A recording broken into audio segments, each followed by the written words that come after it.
Welcome to Living at Your Core and At Your Core with Carla. I'm sitting here with one of Dominica's visual artists, and that word sort of doesn't encapsulate all that Carol does, but we're going to hear from her in one of our interviews, which is a series coming from Vetiver Contemporary Fine Art Gallery on the artists that are exhibiting here. So I just want, first of all, to say welcome, Carol. Thank you, Carla. Thank you for taking the time. Yes. Thank you for taking the time to join us and to talk about your work. And let's just take a nice deep breath, because I always like to just invoke the divine energy into the space, so that when we're working, we're really speaking and sharing from a space of truth and power.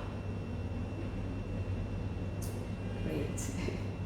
So I call it At Your Core because I like to touch on 4 questions to do with the word core. Mm-hmm. So we're going to just start from the beginning, and I'm going to have these questions to ask you, and you will ask. Very simple, so enjoy. All right. I feel very strongly that we are the product of our whole life experience, and it could be reflecting on what's happening now or what's happened a year ago, but it's still the reference points that we have from our childhood and stuff. So my first question to you is just reflecting on where your art is evolving from. What can you tell us about your roots and your beginnings and your upbringing? Yes, so I think my art, I call it entangled, because everything I've experienced in life I think has influenced my work and who I am. So I was born in England, and as a child my dad brought us all back to the beautiful island of Dominica, which I view as home. And then at the age of 13 we all got picked up again and brought back to England at a very tender age of 13. I was just kind of finding myself as a teenager. And then we went to an area of England where there weren't many black people, so there weren't many cultural references there. Wow. And I suppose I experienced things like racism at school. And then I went up to Yorkshire to live, which was where I was born, but there was a big Dominican community there. Okay. And I felt more grounded and rooted, and then I moved to Leeds. And then I finally moved back to Dominica in 2019, just after Maria. Awesome. Well, the next question is actually, what do you do and where do you go to feel really centered? I guess that's, where do you call that home for your soul? Mm-hmm. I call Dominica home. Although I have 2 homes, when I go to England I feel at home, but I feel more rooted and at home here. Dominica is what feeds me. I think the soil, just being in nature and being amongst people who I can identify culturally with, and family. Yeah. Although I have family in England. So but I guess it's just so much more immersive here, because it's like from young you were here, and then as you said about just settling in as a teenager and then being uprooted, it's almost like you left some of your roots behind. Yes.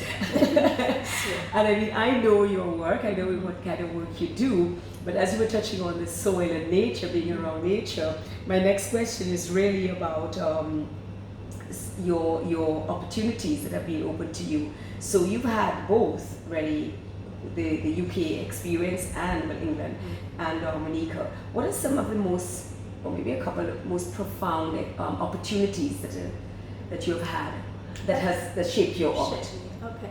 I think working within the mental health system in Britain, that helped me kind of realize that everybody goes through kind of emotional suffering, and I like my work. My work is kind of rooted in exploring darkness and light.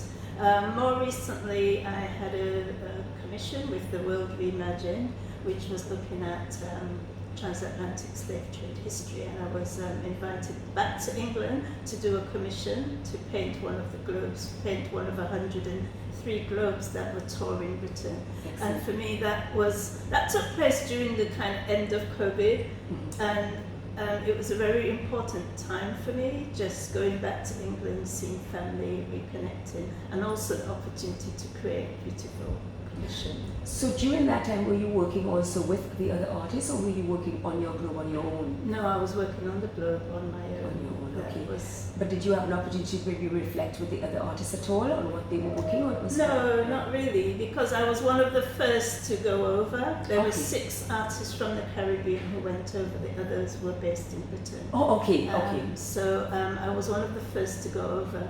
And so basically I was on my own working on residency in Cambridge and Scotland. Yeah. So in the studio basically on my own.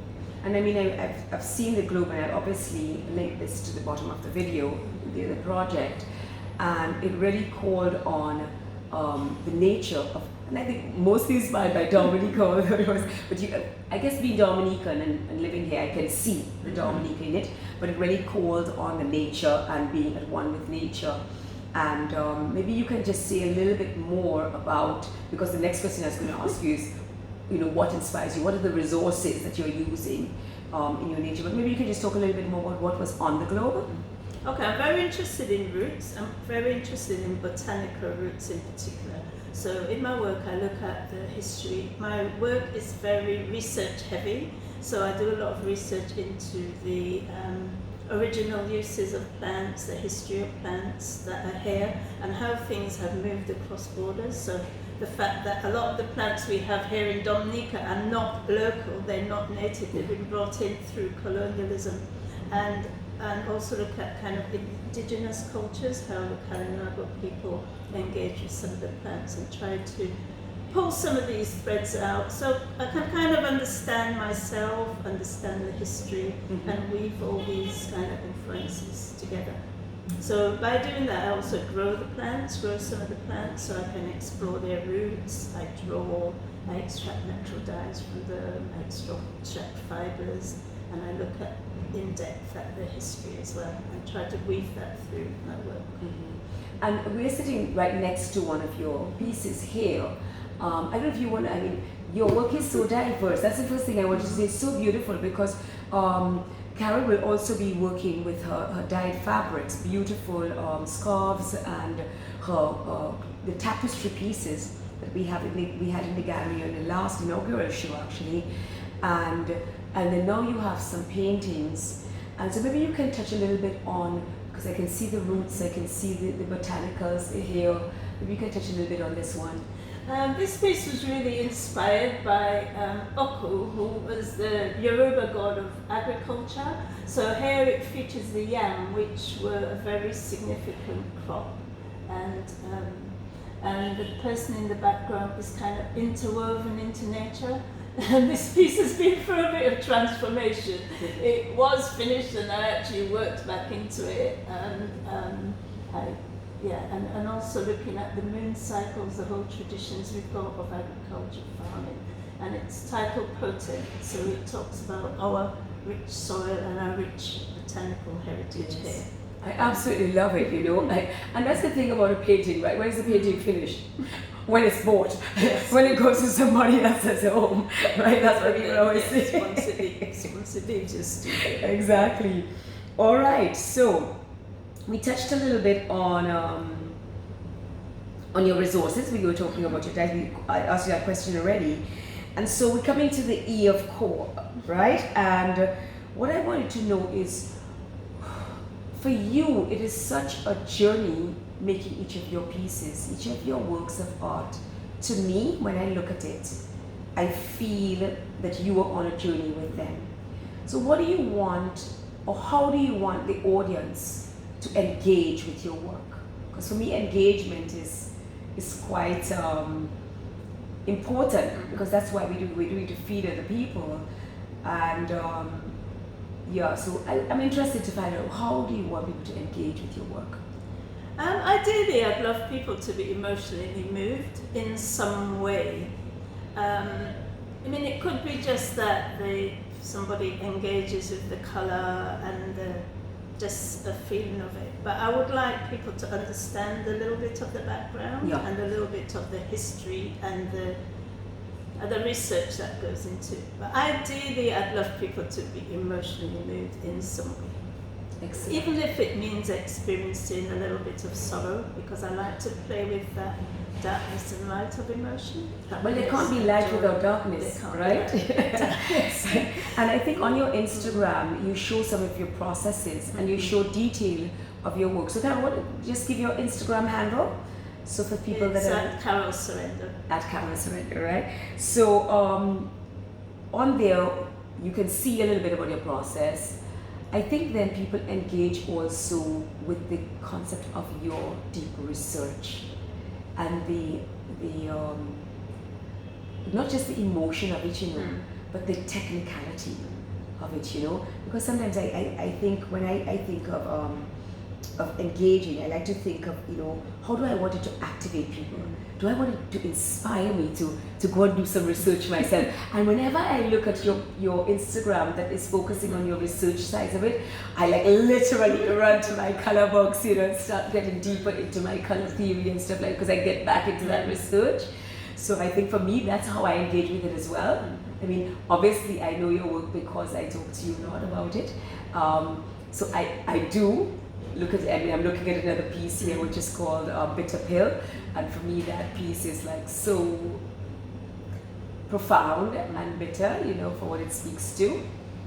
Also, it's about joy and also taking ownership of our own bodies as women, you know, and the flower is so beautiful, but it also speaks of a deep trauma, but also there's in terms of the colour, there's a sense of upliftment through use of the colour. Exactly, Yeah. your colours with the yellows and the oranges and the reds. And so we're talking about a piece which obviously will be linked on this video.